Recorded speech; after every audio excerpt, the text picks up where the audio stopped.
Praise to the lord. ఈరోజు దేవుడు మనకిచ్చినటువంటి వాగ్దానం ఏంటంటే, మార్కు సువార్త 9వ అధ్యాయము 23వ వచనం. నమ్ముట నీ వలననైతే నమ్మువానికి సమస్తము సాధ్యమే. ఆమేన్. మనము ఏదైతే అడుగుతూ ఉన్నామో, ఏదైతే కావాలని దేవుణ్ణి కోరుతూ ఉన్నామో, ఆయన ఖచ్చితంగా అది ఇస్తాడు. ఆయన ఖచ్చితంగా అది ఇస్తాడనే నమ్మకం మొదట మనలో ఉండాలి. మనము దేవుణ్ణి అడుగుతూ ఉన్నది, మనము దేవుని దగ్గర నుంచి కోరుకుంటూ ఉన్నది, మనము ఆశిస్తూ ఉన్నది ఆయన ఖచ్చితంగా ఇస్తాడు అనే నమ్మకం మనకుండాలి. ఎందుకంటే కొన్నిసార్లు మనము నమ్మకము కోల్పోయే పరిస్థితి కూడా మన జీవితంలోకి వస్తూ ఉంటుంది. మనము అడిగినది కొన్నిసార్లు వెంటనే జరగదు. కొన్నిసార్లు ఆలస్యం అవుతూ ఉంటుంది. అయితే ఆలస్యము మాత్రమే అవుతుంది కానీ జరగకుండా పోదు. అది ఖచ్చితంగా జరుగుతుంది. అయితే మనము విశ్వసించాలి. మొదట మనకి నమ్మకం ఉండాలి. దేవుని నేను పలానిది అడుగుతూ ఉన్నాను, ఆయన ఖచ్చితంగా అది చేస్తాడు. నా జీవితంలో పలానా కార్యము చేయమని అడుగుతూ ఉన్నాను, ఆ కార్యము దేవుడు ఖచ్చితంగా నా జీవితంలో జరిగిస్తాడు. నేను పలానది కోరుకుంటూ ఉన్నాను, ఎన్నో రోజులు బట్టి ఆయన్ని అడుగుతూ ఉన్నాను, ఖచ్చితంగా అది చేస్తాడనే నమ్మకం నీలో ఉండాలి. ఇప్పుడు ఈ నమ్మకాన్ని కోల్పోయే పరిస్థితి కూడా మన జీవితంలోకి వస్తూ ఉంటుంది. ఆ నమ్మకము కోల్పోయే పరిస్థితి వచ్చినా కూడా, ఆ నమ్మకము కోల్పోయే పరిస్థితి వచ్చినా కూడా తిరిగి మళ్ళీ బలపడి దేవుణ్ణి అడుగుతూ ఉంటే ఆయన ఖచ్చితంగా కార్యం చేస్తాడు. ఎందుకంటే ఆ నమ్మకం కోల్పోయే పరిస్థితి వచ్చినప్పుడు మనము దేవుణ్ణి ఇక నమ్మకూడదు, దేవుణ్ణి ఇంకా అడగకూడదు, ఇంకా ప్రార్థన చేయకూడదు అలాంటి భావనలోకి వెళ్ళిపోతూ ఉంటాయి. ఎందుకంటే ఆయన చేయడు, ఆయనకి రాదేమో, లేదా ఆయన వల్ల కాదేమో అనుకుంటూ ఉంటాం. కానీ ఆయనను అడిగి పొందుకొనని వారు ఎవ్వరూ లేరు. ఆయనను అడిగి పొందుకొనని వారు ఎవరు లేరు. కొన్నిసార్లు ఆలస్యంగా పొందుకున్నారే గాని పొందుకొనని వారు ఎవరు లేరు. అంటే దేవుడు ఆయన ఇచ్చినటువంటి మాట నెరవేర్చటము, లేదా మనం అడుగుతున్నది ఇవ్వటము కొన్నిసార్లు ఆలస్యమైనను జరిగేది మాత్రము ఖచ్చితమే. ఒకసారి యేసుక్రీస్తు వారు పరిసయ్యులతోనూ శాస్త్రులతోనూ తర్కించుతూ ఉన్నాడు. ఏది నిజము, ఏది అబద్ధము, పరలోక రాజ్యం ఏంటి, ఏం జరగబోతూ ఉంది, ఆ జరగబోతున్న దానిని గురించి వీళ్ళేమనుకుంటూ ఉన్నారు, నిజాలు ఏంటని మాట్లాడుతూ ఉన్న సమయంలో జనసమూహం బాగా ఉంది, చాలామంది వచ్చి ఉన్నారు. వారిలో ఒక అతను తన కుమారుని తీసుకొని వచ్చాడు. ఆ తండ్రి మాట్లాడుతూ ఉన్నాడు, అయ్యా బోధకుడా, ఒకసారి నేను చెప్పేది వినయ్యా అని. మాట్లాడుతూ ఉన్న తండ్రి ఏం చెప్తూ ఉన్నాడంటే, ఇదిగో ఇతడు నా కుమారుడు, ఇతనికి మూగదయ్యం పట్టింది. ఈ దయ్యం ఎప్పుడైతే పడుతుందో, లేదా ఏ ప్రదేశంలో ఉన్నప్పుడైతే పడుతుందో ఆ ప్రదేశంలో వీడు పడిపోతూ ఉన్నాడు. నీళ్ళ దగ్గర ఉన్నప్పుడు కానీ ఆ దయ్యం పడితే నీళ్ళల్లో పడిపోతూ ఉన్నాడు. నిప్పుల దగ్గర కానీ ఉన్నప్పుడు ఆ దయ్యం పడితే నిప్పుల్లో పడిపోతూ ఉన్నాడు. బండల మీద ఉన్నప్పుడు కానీ, లేదా రాళ్లలో ఉన్నప్పుడు కానీ దయ్యం పడితే రాళ్ళ మీద పడిపోతూ ఉన్నాడు. పడిపోయి నోటెమ్మటి ఒక నురగలాగా వచ్చి మూర్ఛిల్లిపోతా ఉన్నాడయ్యా. ఇదిగో చాలా ఇబ్బంది పడతా ఉన్నాను, మేము చాలా బాధపడతా ఉన్నాము దీనివల్ల. కనుక ఆహ్, నీ యొక్క శిష్యుల దగ్గరికి వారిని తీసుకొని వచ్చాను. నీ శిష్యులు ఎవరు కూడా మా కొడుకుని బాగు చేయలేకపోయారు. నీ శిష్యుల దగ్గరికి నేను తెచ్చాను ఆల్రెడీ, నీకంటే ముందు నీ శిష్యుల దగ్గరికి వచ్చాను. కానీ వాళ్ళు ఎవరు కూడా అతన్ని స్వస్థపరచలేకపోయారు, అతన్ని బాగు చేయలేకపోయారు. అతనికి పట్టినటువంటి ఆ అపవిత్ర ఆత్మను వారు ఎవరు కూడా అతనిలో నుంచి తీసివేయలేకపోయారు అని చెప్పి ఇప్పుడు అంటూ ఉన్నాడు ఆయన, నీ వలన అయితే నీ వలన అయితే నువ్వు చేయగలిగితే కొంచెం మా వాడిని బాగు చెయ్యి అంటున్నాడు. అంటే మొదట నమ్మకముతో శిష్యుల దగ్గరికి వెళ్ళాడు. కానీ ఆ నమ్మకము కోల్పోయే పరిస్థితి శిష్యుల దగ్గర ఏర్పడింది.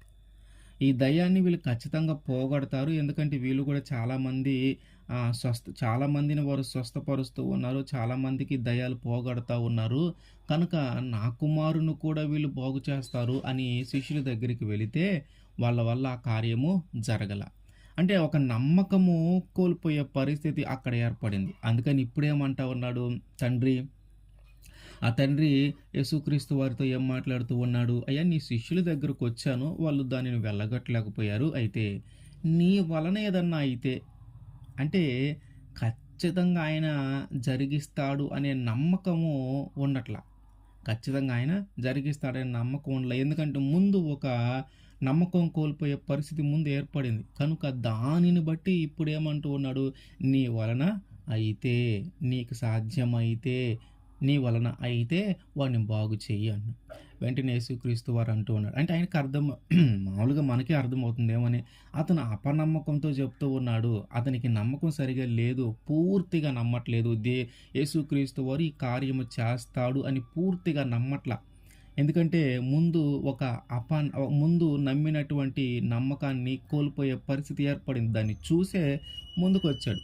అంటే శిష్యుల వల్ల కాలేదు కాబట్టి యేసుక్రీస్తు వారి వల్ల కూడా అవుతుందో లేదో అనుకుంటూ వచ్చాడు. కానీ యేసుక్రీస్తు వారు అంటూ ఉన్నాడు, "నువ్వు నమ్ముతున్నావా? నువ్వు నమ్ముతున్నావు. ఎందుకంటే నువ్వు అపనమ్మకంగా మాట్లాడుతూ ఉన్నావు. చేస్తే నీకు అవకాశం ఉంటే చెయ్యి. నువ్వు చెయ్యగలిగితే చెయ్యి. నీకు సాధ్యమైతే చెయ్యి" అని అపనమ్మకంగా మాట్లాడుతూ ఉన్నావు. అసలు నీకు నమ్మకం ఉందా? నువ్వు నమ్ముతున్నావా? నేను చేస్తాను అని నువ్వు నమ్ముతున్నావా? అని మళ్ళీ తండ్రిని అడిగితే అప్పుడు చెబుతాను, "అయ్యా నేను నమ్ముతున్నా. నేను నమ్ముతున్నా. నువ్వు చేస్తావని నేను నమ్ముతూ ఉన్నా. నువ్వు చేస్తావని నేను నమ్ముతూ ఉన్నా. నేను నమ్మిన దానికి అపనమ్మకము లేకుండా నా కుమారుని విషయంలో ఈ కార్యము చెయ్యి" అని మాట్లాడాడు. అంటే ఆ శిష్యుల దగ్గర ఒక అపనమ్మకం ఏర్పడింది. నమ్మి వెళ్ళాడు. కానీ ఆ కార్యము జరగల. దానిని బట్టి తన నమ్మకాన్ని కోల్పోయాడు. ఇప్పుడు యేసుక్రీస్తు వారి దగ్గరకొచ్చాడు.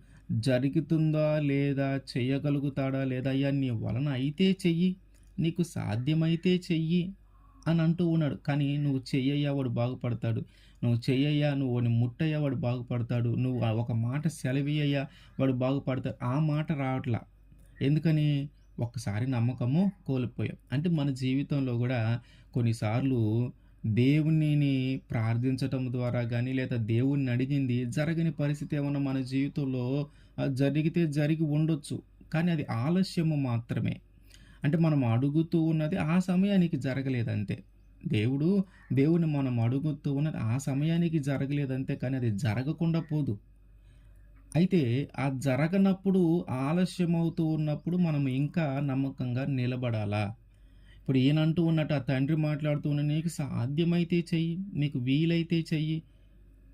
అంటే ఈయనకు గూడా వల్ల కాదేమో! ఈయన గూడా ఆ దయ్యాన్ని పంపించలేడేమో అన్నట్టుగా మాట్లాడుతూ ఉన్నాడు తండ్రి. మనము మన జీవితంలో మనకేదైనా అట్లాంటి పరిస్థితి ఎదురైతే అంటే మనం నమ్మకం కోల్పోయే పరిస్థితి మన జీవితంలోకొస్తే నువ్వు తిరిగి బలముగా నమ్ము. నీవు తిరిగి బలముగా నమ్ము. ఈ కార్యము జరగలేదు అని నువ్వు అనుకోవద్దు. ఆలస్యమయింది అని అనుకో. ఈ దేవుణ్ణి అడిగాను. ఇది నా జీవితంలో చేయలేదు అని నువ్వు అనుకోవద్దు. ఇది ఆలస్యమయింది. ఇది ఆలస్యం అవుతుందంటే ఏదో ఒకరోజు జరుగుతుందని. ఇది జరగలేదు అనుకుంటే ఇంక ఇది జరగదు. ఇది దేవుని వల్ల కాదు. దేవుడు చేయలేదని భావించినట్టు. కానీ జరగని దానిని గురించి మన యొక్క ఆలోచన విధానం ఏంటంటే ఇది ఆలస్యం అవుతుంది. ఇది ఆలస్యం అవుతూ ఉంది. ఆలస్యం అవుతుందంటే ఏంటి? ఇప్పుడు కాతే తర్వాతైనా జరుగుతుందని మనము నమ్మకంతో చెప్పినట్టు. ఆలస్యం అవుతూ ఉందంటే, అంటే ఇప్పుడు జరగలేదు, తర్వాతైనా జరుగుతుంది. తర్వాతైనా జరుగుతుందనే ఒక నమ్మకంతో మనం చెప్పే మాట. ఇప్పుడు అందుకనే యేసుక్రీస్తు వారు మళ్ళీ అతని యొక్క నమ్మకాన్ని బలపరుస్తూ ఉన్నాడు. అతని యొక్క నమ్మకాన్ని బలపరుస్తూ ఎందుకంటే శిష్యుల దగ్గర తన నమ్మకాన్ని కోల్పోయాడు. అందుకని యేసుక్రీస్తు వారిని నమ్మటానికి కొంచెం సందేహించాడు. ఇప్పుడు యేసుక్రీస్తు వారు ఏం చేస్తూ ఉన్నాడు? నమ్మకాన్ని బలపరుస్తూ "నమ్ముతున్నావా? నేను చేస్తానని నమ్ముతూ ఉన్నావా? నా వల్ల అవుతుందని నమ్ముతూ ఉన్నావా?" అంటే "అవునయ్యా నేను నమ్ముతాను. అవునయ్యా నేను నమ్ముతూ ఉన్నాను. నేను నమ్ముతూ ఉన్నానని" అతని నమ్మకాన్ని బలపరిచి అప్పుడు అతని యొక్క కుమారుడికి పట్టినటువంటి ఆ దయ్యాన్ని వదిలిపోయేలాగా ఆయన అతన్ని స్వస్థపరిచాడు. మన జీవితంలో దేవుడు ఒక కార్యము దేవునికి ప్రార్థన చేస్తూ ఒక కార్యమును గురించి నా జీవితంలో ఇది చెయ్యయ్యా, నా జీవితంలో ఇది జరగాలి అని మనం అడుగుతూ ఉన్నది ఏదైతే ఉందో అది కొన్నిసార్లు ఆలస్యమే అవ్వచ్చు. కానీ ఖచ్చితంగా జరుగుతుంది. ఆలస్యం అయినప్పుడు మనం భావించాల్సింది ఏంటంటే ఒకవేళ ఆలస్యం అవుతూ ఉంటే ఇది జరగలేదు అనే నిర్ణయానికి మనం రాకూడదు. ఇది జరగలేదు అనే నిర్ణయానికి మనం రాకూడదు. మనము మనం ఏమి ఆలోచించాలంటే ఇది ఆలస్యం అవుతూ ఉంది. దేవుడు ఎందుకో ఆలస్యం చేస్తూ ఉన్నాడు.